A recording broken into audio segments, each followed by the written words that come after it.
Welcome to Shop Strategy, powered by Growth Suite. Growth Suite helps you run smart discount campaigns on your store. And hey, you can test it for free on your Shopify store. Glad to be here. So today, we're doing a deep dive into discounts, specifically for Shopify stores. We've got some really interesting material from the shopstrategy.com. Yeah, it's good stuff. Really gets into how you make discounts work with your brand, not against it. Exactly. Yep. And crucially, how they affect your margins, your actual profit.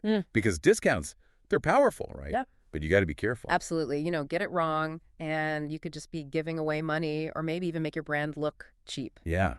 So today we want to kind of unpack that. We'll look at the psychology, why these things even work on us. And then what kinds of discounts fit different businesses. And definitely the financial side. What does it actually cost you? Right. Let's get into it. Okay, so first up, the psychology. Why do our brains light up when we see a sale?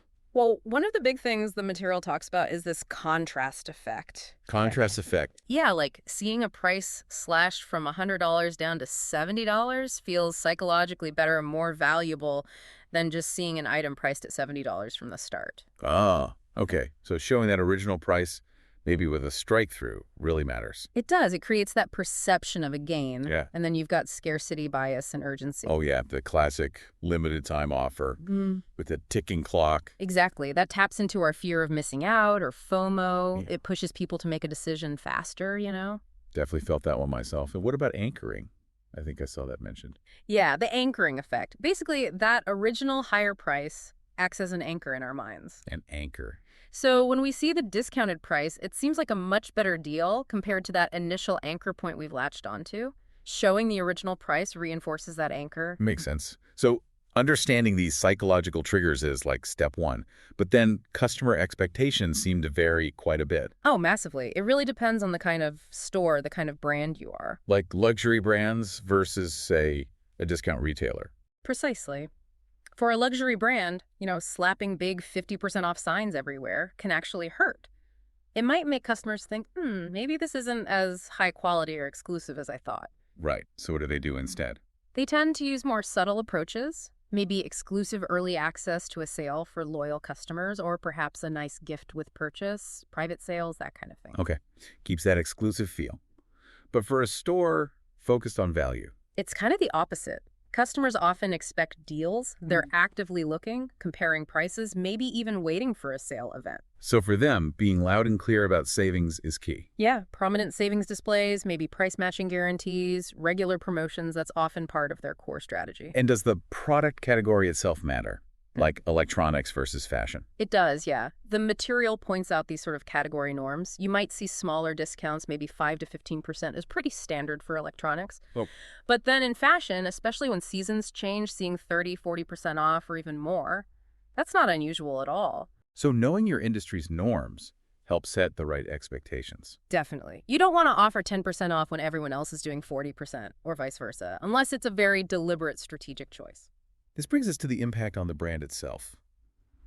If you're discounting all the time, what does that do?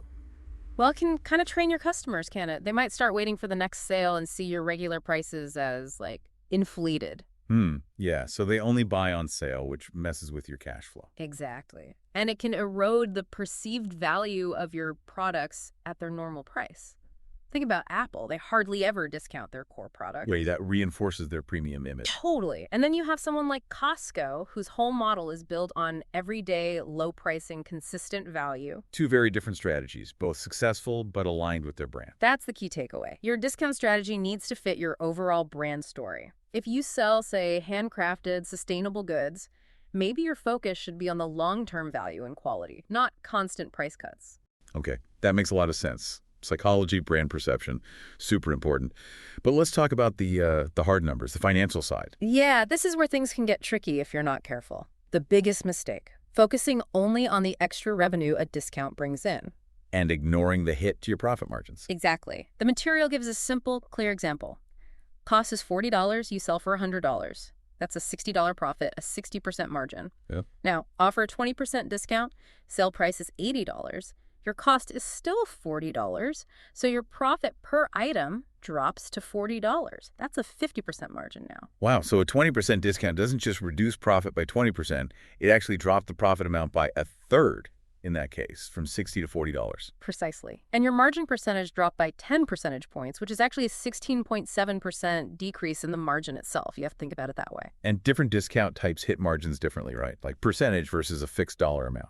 Yeah, the impact can vary depending on the item's price. Mm. Also, things like bundled discounts can be interesting. Maybe you bundle a slow-moving item with a popular one. It can help move that older inventory and potentially improve the overall margin on the combined sale. That leads to the break-even point idea. How much more do you need to sell? Crucial calculation. If your discount cuts your per unit profit by 20%, the example says you need to sell 25% more units just to make the same total profit as before the discount. That's a big jump in volume needed. It really is. You need to be realistic about whether the discount can actually drive that much extra volume. And what about the long run? Does discounting affect, like, customer lifetime value, CLV? That's a great question the material brings up. You got to ask, are the customers you get from a big sale going to stick around? Will they buy again at full price later? Or are they just one-and-done deal hunters? Could be. That's why tracking is important. Compare customer groups, those acquired via promotions versus those who bought at full price. Look at their repeat purchase rates, their overall spending over time. That sounds like something where tracking tools could really help. Definitely. Tools like Growth Suite, for instance, offer purchase insights that let you analyze this kind of customer cohort behavior. See who your truly valuable customers are. And for subscription businesses, initial discounts seem common there. They can be really powerful, yeah. Offering, say, 30% off the first month might seem like a cost, but if it hooks customers who then stay subscribed for months or years, that recurring revenue totally justifies the initial discount. Exactly, assuming your retention is strong. Okay, one more financial point. Inventory. Discounts can help clear out old stock. Absolutely, especially for seasonal stuff or products nearing expiration or items being phased out. You have to think about the cost of just keeping that inventory sitting there. Like storage costs, insurance. Right, storage, insurance, the risk of it becoming totally obsolete, the opportunity cost of that tied-up capital. Sometimes a deep discount to clear it out is actually the smartest financial move. The materials suggest maybe a tiered approach, like deeper discounts the longer something sits. Yeah, a systematic approach. Maybe 10% off after 60 days, 25% after 90, 40% after 120, something like that to keep inventory moving. Okay, that covers the why and the money. Let's get practical now. What kinds of discounts can you actually set up in Shopify? Right. Shopify gives you a bunch of options. The most common is probably percentage-based discounts. Like 10% off, 20% off? Right. Pretty straightforward. Exactly. You can do it store-wide for big sales events or just on specific collections maybe to push slow movers. Or tiered discounts. Yeah. Like spend $50, get 10% off. Spend $100, get 15% off. Yep. That encourages bigger orders. And the percentage itself sends a message, right? 5–10% might be a small nudge for a new customer. 50% or more usually signals clearance. And setting these up in Shopify. It's pretty user-friendly according to the material. You go to discounts, choose percentage, set the rules, minimum purchase, who gets it, usage limits, dates. Always good to test it first, though. For sure. Okay, what about fixed amount discounts, like $10 off instead of 10% off? Yeah, fixed amounts, these can be really clear, especially on single items. And there's this interesting rule of 100. Rule of 100. The idea is for items under $100, a percentage discount often feels bigger psychologically. But for items over $100, a specific dollar amount off, like $50 off, can seem more substantial. Huh. Interesting. So $50 off a $200 item feels better than 25% off, even though it's the same. Often, yeah. Fixed amounts are also good for things like store credit offers or creating those spending thresholds. Spend $75, get $15 off. Again, setup in Shopify is similar. Just choose fixed amount. Okay, then there's buy one, get one, BIGO, and bundles. Always popular. BIGO is great for moving inventory or introducing a new product alongside a known favorite. You can do BIGO free, BIGO half price, buy X, get Y, lots of variations. And bundles, like selling shampoo and conditioner together for a discount. Exactly. Bundling complementary items makes sense for the customer and can increase your average order value.